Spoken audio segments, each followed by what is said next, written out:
Yo, it's Calboy, and I just jumped off the porch with Dirty Glove Bastards.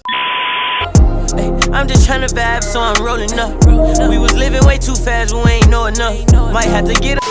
All right, so we have Calboy off the porch. Excuse my accent. But how are you feeling today? I'm good. You're feeling good? Yeah.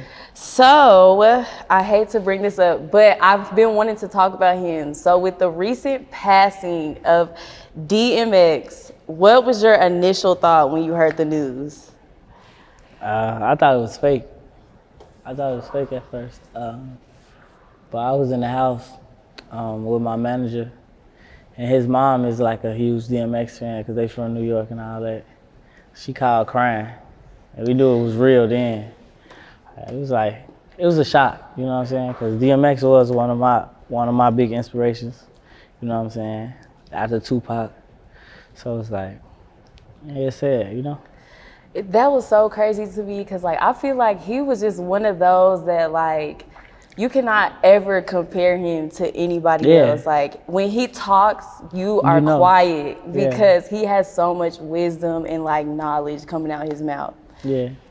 What would you say was, like, your favorite DMX song or your favorite movie? Favorite DMX song? I don't know. My favorite project by DMX is Flesh of My Flesh, Blood of My Blood. And you recently celebrated your birthday, so happy belated birthday. Yeah. I did read your caption and you stated, who knew at 22 that you would be a boss? So that leads me to ask you, to get to where you are now, what exactly did the journey look like for you? Just a lot of long hours of work. I probably decided I wanted to take music serious, like 14, 15, like my freshman year of high school. I'm a rapper, you know what I'm saying? So from that time all the way to here, I just spent hours and hours and hours working on my craft, you know? So it just looked like a bunch of hard work, you know what I'm saying, and patience, you know, because it took years for me to get here. You know, there's times where I was like, I want to quit, you know what I'm saying? I feel like I ain't getting supported enough. Like, I went through that stage, you know? So it was tough, but it was just a lot of hard work, you know? So, like, at your party, I saw you look young and turned. So, at the party, were you just like, dang, like, I'm really here, like, I really made it? Yeah, for sure. It was definitely just that feeling right there. Like, man, I done made it all the way here, you know? What would you say were some of the biggest sacrifices that you had to make to get to where you are now? Cutting off loved ones. Just sacrificing time. Yeah, I sacrificed a lot of time. Like, especially me, I sacrificed a lot of different stuff just to stay in the studio and just work on my craft. And you know, you got people that you love that probably don't see eye to eye with what you got going on, and you just gotta leave them behind until you get to where you're going. So it's probably the toughest part. That's so important that you said that, because we do feel like, because we, you know, the people that we love are like family and like really close to us, we feel kind of obligated to them. Yeah. And so I think that's important that you mentioned that, you know, sometimes you gotta cut them off. Yeah, sometimes you just gotta leave behind for right now. You know what I'm saying? It's gonna be forever love, you know what I'm saying? But for right now, I just gotta focus on what I gotta focus on. So I know that you are from Chicago. What would you say is the main thing that growing up in Chicago will teach you? Man, it's a lot. It'll teach you to stay on point. Mind your business. You know what I'm saying? It'll kind of teach you the real idea of tunnel vision. You know what I'm saying? Because if you don't have that in Chicago, you know what's going on. You know what I'm saying? So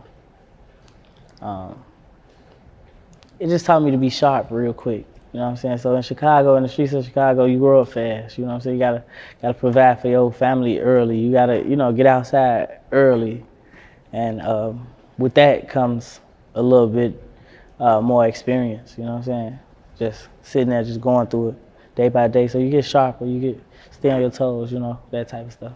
So I know when a lot of rappers make it, they move out of Chicago. So is it even possible to like be as big of a rapper and still live there? No. Like absolutely impossible. Yeah, I mean, well, that all depends on how you move, you know? I think it's possible, but soon as that location is out there, it's over with. I don't care who you is, it's over with. Especially a individual like me that's from, you know what I'm saying, where I'm from, so. Now, what are the chances of a rapper actually making it out of Chicago? They slim. They slim because the whole Chicago rap. You know what I'm saying? So the percentage that really actually make it up through there is small, but we can change that. I mean, I can change that. My peers around me could change that right now. Like our generation could change that. And you mentioned like a lot of people rap out there. So how were you able to stand out as an artist? Just like the advice I get all my fans is be you. You know what I'm saying? Be yourself. It's only one you know what I'm saying? Only one you in existence. So if you just 100% you and nobody else, you different automatically. You know what I'm saying? We just live in a world where everybody is jumping on each other's bandwagon and jumping on each other's wave. Like, as long as you create your own wave, you're gonna be different anyway, you know? So at 15, I know that you witnessed your friend getting killed. With witnessing something so traumatic like that, what did you experience during your grieving process? A lot of anxiety, just a lot of panicking for no reason. Like, I went through a long period of time where I would just usually like wake up soaking wet, t-shirt, sweat, just be like heart pumping. Like that's when I started going through all of that stuff, but that kind of made me stronger too though. You know what I'm saying? Because I had to go through that journey. That was a whole different journey. You know what I'm saying? Why following this music journey. So it's like, yeah, that was tough. And I do know, well, I watched a couple interviews and I do know that you had to end up going to like a mental hospital. And I mean, I don't want to ask you how was your experience, but like, what was that like for you going into there? They don't help you. I don't recommend that for nobody because it's all like textbook stuff. You know what I'm saying? So you can go in there and like pretend and come home, you know? And there's a bunch of badass kids in there. You know what I'm saying? A lot of them, ain't nothing wrong with a lot of them. They just sent there for different reasons, and you know what I'm saying? A guy like me that, like the first few times, like I really was feeling like something, you know? But I shut up and not say nothing. Even though I was really feeling like that, I still shut up and not say nothing. And you know, none. I watched a lot of your interviews and I saw that you spoke about like dealing with anxiety. So when did you realize that you actually had it? I remember like having one of my first anxiety attacks with my homie Law. It was another one of those situations that was going on, and I like kind of like passed out. I passed out, and Law kind of leaned over me like, "What's up? What's going on?" Then I woke up and I'm like, "I don't know. Like, I think I'm dying." That's why I told him I think I'm dying. Like, I just felt like my heart was like everywhere. And then I went to the hospital. It was like, you panicking. It didn't happen every night. But I just had to deal with it. You know what I'm saying? Because they used to tell me, oh, you panicking, you panicking. I just dealt with it every night for like 4 or 5 months, every night. Yeah. Another situation happened to where I had to I exploded, like I ended up like doing something, you know what I'm saying? And that's how I ended up there. And you know, with anxiety, because I have anxiety too, so I'm learning that like people don't notice this, but anxiety can show up as like rage, like you're irritable. Yeah. And people don't know. They think it's just That's true. you're panicking, but really like when you snap on somebody, it's not like you're just really like, you know, piped up. Yeah, it's like really, really like, I don't know, your energy be somewhere else. And you can feel it physically, and a lot of people don't understand that part. So it may come off like you real upset, like, and everybody around like, why you mad at me? Like it ain't that, but I was like, it's something internal. But it took a while for my people around me to understand what I was going through. You know what I'm saying? During that whole journey, I was experiencing a lot more than just that, you know what I'm saying? Just like, you know, like losing family or like arguing with family, and because they not understanding what you got going on. Yeah. It was tough, but I got over all that. I love that. I love that for you. Yeah. Now, why do you think topics like anxiety and like PTSD and depression go so uncovered, especially I feel like in the Black community? Because nowadays you gotta be tough.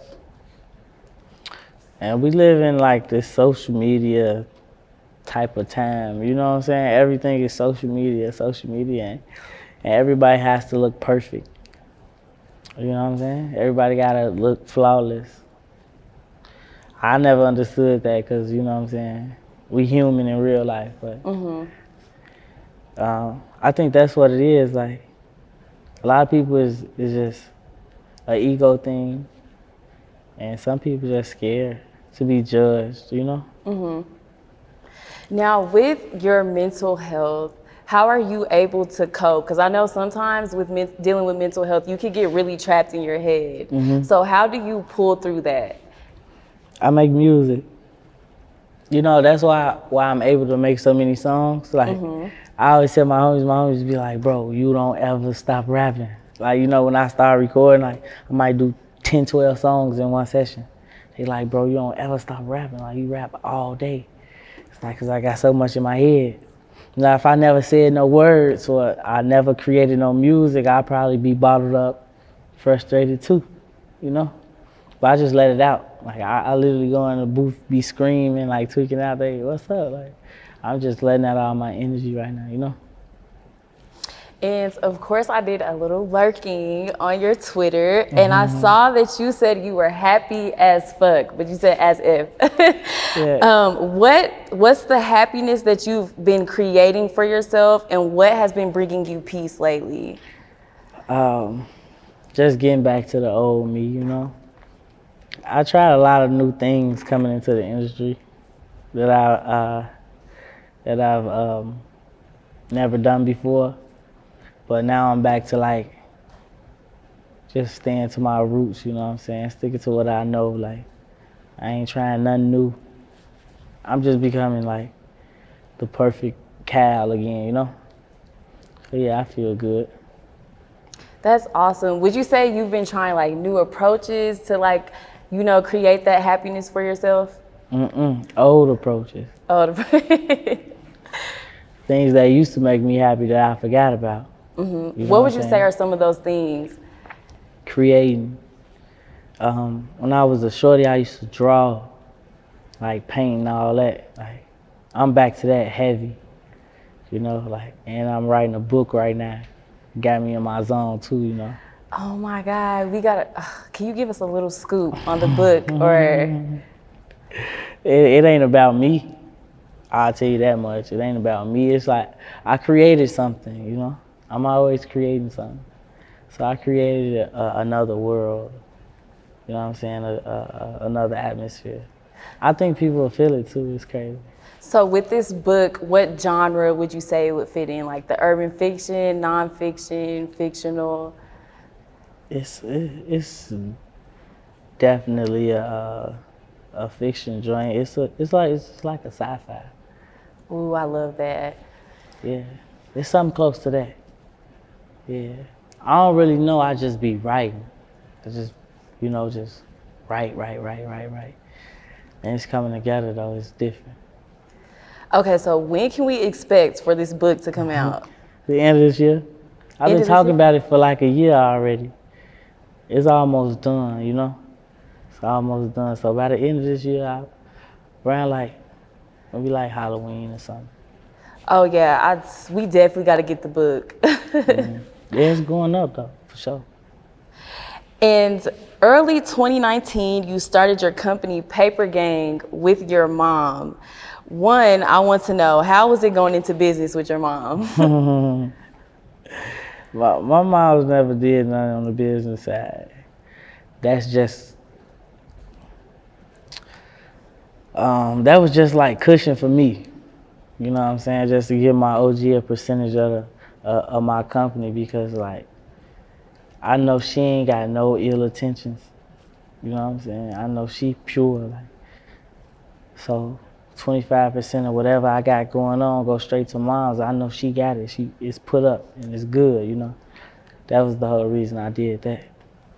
Could you give us a breakdown of what exactly Paper Gang consists of? We no longer Paper Gang no more. My bad. That was just my first company, We went through some ups and downs with Paper Gang, so we end up, moving that to the side, and now we got the Wild Boys camp. You know what I'm saying? Which is essentially the same setup. You know what I'm saying? Just better rollout, better team, better management under. And that consists of a few artists, a few producers, me as CEO. Yeah, what's going on? Now, I was reading the article and it said that you eventually want to open up like a franchise of restaurants. Yeah. Are you still thinking about doing that? Yeah, I'm opening the first one this year. The first one is gonna be in Illinois, towards the south suburbs, London's Kitchen. Yeah. You know how to cook? Yeah, I got it in the kitchen for sure. Okay, what you be making? I mean, everything. Like both my grandmother and my mother is blessed with culinary experience. So I mean, they taught me everything they know. So it don't matter. Whatever somebody looking for, I can put it together. Now, what exactly made you want to step into entrepreneurship? Having so many talents. I knew growing up I had a lot of talents.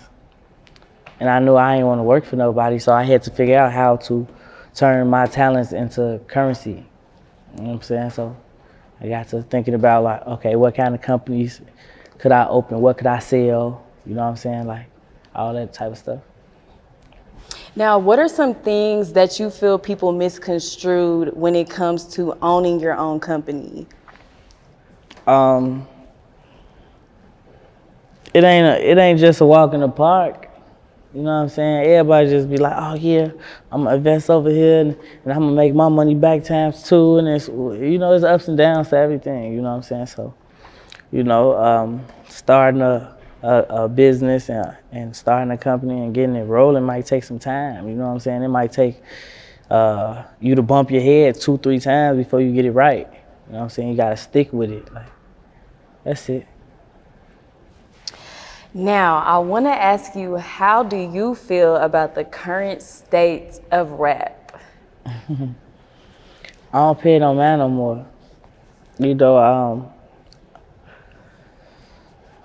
Ever since I became somebody, you know what I'm saying, and did my little thing, I just locked in like to what I got going on. I don't really know what's new, because I'm so focused on being the best me. You know what I'm saying? Like when I was growing up and I was listening to other artists, I was like getting inspired and all that, but I don't get inspired by none no more. So I don't really know. Like the few rappers I do know about though, like I think they doing pretty well. I think they doing good. It's different. I hear a lot of genre mixing now. I don't hear just solely rap no more. Yeah, but I guess it's cool. I'm focused on me, Period. Yeah. Now, what states do you feel really got the torch right now? Because I could tell you, but I want to hear your perspective on that. You said what states got the torch, like who really making moves, like which states? Florida. Florida got some folks. Chicago, of course. New York. Maybe Cali got a few folks, but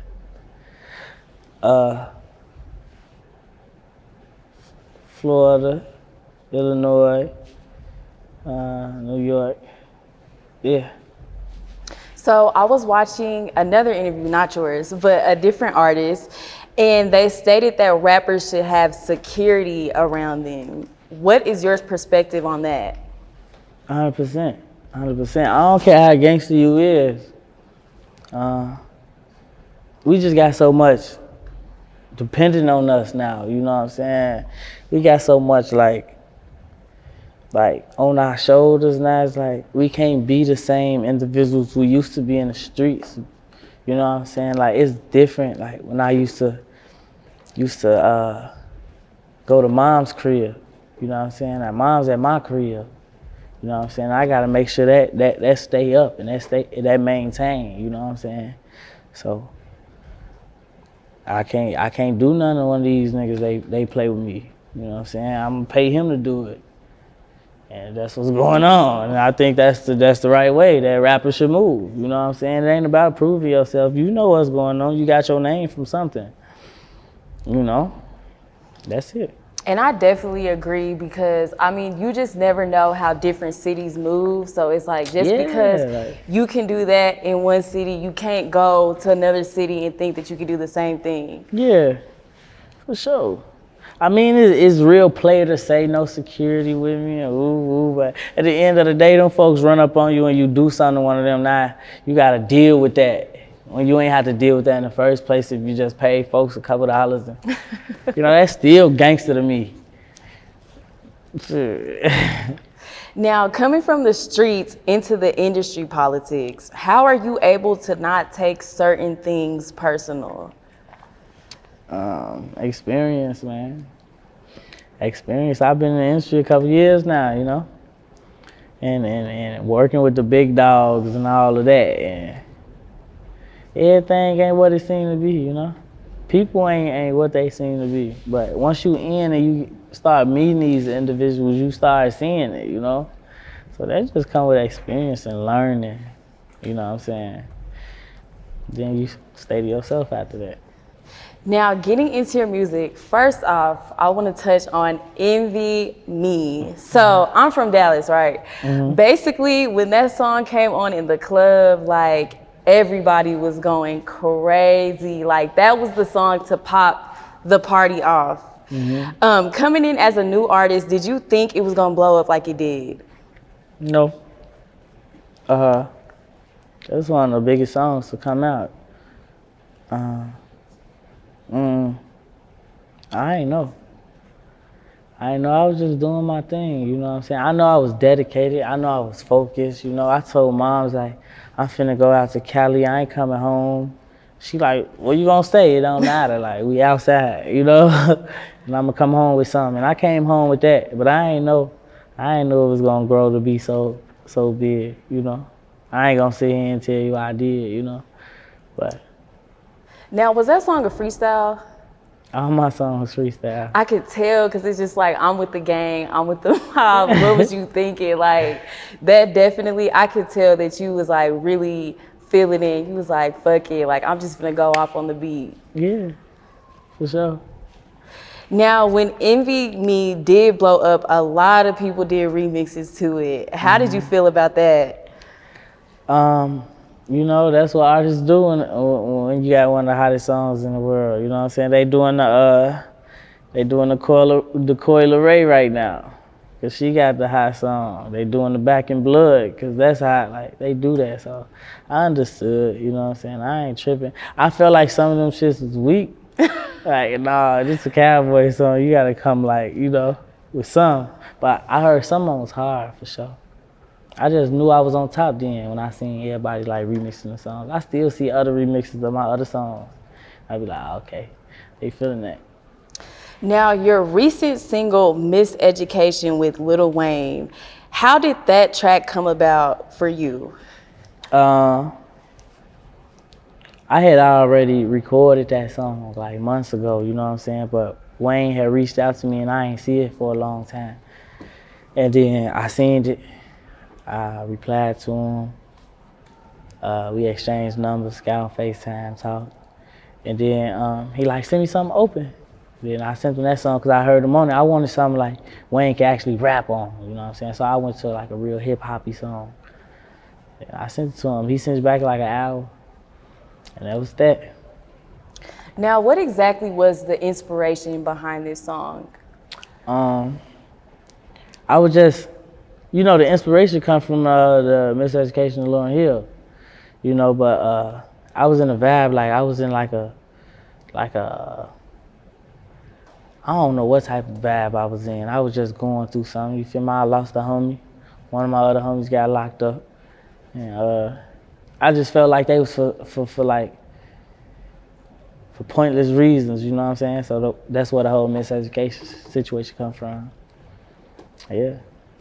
Now, working with Lil Wayne, were you a big fan of his, like, before y'all even collaborated? Oh, yeah, for sure. For sure, I've been watching Wayne since I was a shorty, you know what I'm saying? Wayne came out a shorty. That was inspiration in itself, you know what I'm saying? Like, he came out young, swinging, and kept swinging for years and years and years, you know what I'm saying? So, you know, personally, it meant something, you know what I'm saying? I could care less what the fans feel, you know what I'm saying? I appreciate it if they do rock with it, but personally, that's like, oh yeah. The GOAT just told me I'm a baby GOAT, you know what I'm saying? So, yeah. So I don't know who it was in charge of the creative concept for the visual of Miseducation, but I just want to say that was actually a very powerful visual. Yeah, that was me and Show Me, the director. I came with some ideas, and you know, he came with some ideas. We put it together. So. And I don't think people like, well, I don't know if a lot of people, I know a lot of people have watched it, but when I watched it, I like really, I interpreted what was going on really fast. Yeah. And you and Lil Wayne had a FaceTime call with an artist that was your friend. And I realized that the artist that just signed had got killed. Please elaborate on that. Did you see the names at the end of the video? Yep, you did Mo 3, King Von. Yeah, that's the idea. Just young black male on the rise, you know what I'm saying? Like, just experienced some hate from his city, you know what I'm saying? It was two different paths though, like, you know what I'm saying? Like, you could take that video in two different ways. You took it in that way, but you know,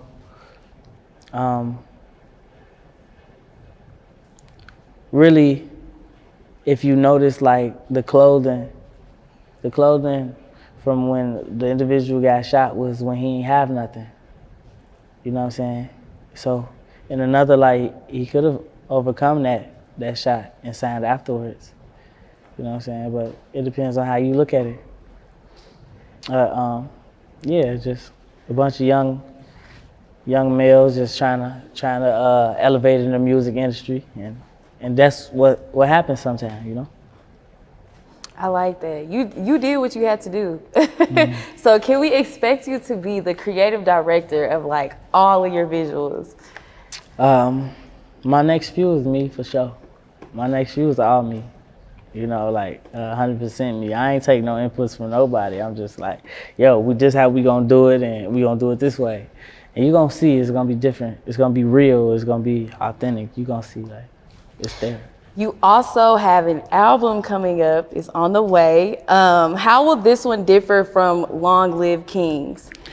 Long Live the Kings was just something I just threw out. You know what I'm saying? Long Live the Kings don't hold no weight for real. Like, it was something to help me cope with my friends. But Long Live the Kings, just some slight work, you know what I'm saying? We put that together. Polo came through, Fabio came through, Lil Baby, TJ, they came through. And we was just, you know, vibing with that project. But well, with this new body of work, it's like really, really personal. It's real, you know what I'm saying? Like, this is all heartfelt music right here. Long Live the Kings and Wild Boy was just different vibes I was in. You know what I'm saying? Now I'm tapping in. Like, this is my debut album. Like, I ain't never dropped that album before, so it's it. Yeah, it's personal for me. What type of vibes can we expect on this project? A lot of different ones. You know what I'm saying? A lot of records. There's just a lot of different ones. The project starts with me, like, on a journey to get somewhere, and then you got some records where I already been there. I'm there, and you know what I'm saying. You got some records about me experiencing the backlash for actually making it to where I'm at. So it's just like it's a journey. It's the road to redemption. You know what I'm saying? It's the whole journey. Now, with this upcoming album, what message would you want your fans to take from it? Just stay true. Just stay true to you. You know what I'm saying? Just like I said earlier, like, it's only one you. You know what I'm saying? Like, just tell your story, and it's gonna be different. You know what I'm saying? So I'm just telling my story on here. So that's it. What single do you plan on dropping next? You probably can't even tell us, can you? Nah, I can't tell you, but it's a hard one. It's a hard one. It's a different vibe. Before we get into like the bulk of what's going on, I'm gonna drop another little vibe on them. You know what I'm saying? And then we gonna turn up. Yeah. Now, before we wrap up, what would you say are some goals for you as an artist this year? I'm definitely going platinum again. Again, you know, Envy Me 4 times platinum, Chariot Gold, Wild Boy EP Gold. I need more plaques. You know, on the short-term goals, I need more plaques. I need my book out. On the long term, you might see me in a few films or whatnot. You know what I'm saying? Movie Cal. What's going on? And you can feel free to shout out your home team and everybody else that you want to. Yeah. Shout out the whole 147, you know what I'm saying? Shout out Wild Boys Music Group. Shout out to Polo Grounds family. Shout out to Loyalty & Co family, the Firehouse family. You know what I'm saying? Folds up. That way, we gone. Ay, I'm just tryna vibe, so I'm rolling up. We was living way too fast, but we ain't know enough. Might have to get him off the path if he try to slow me up.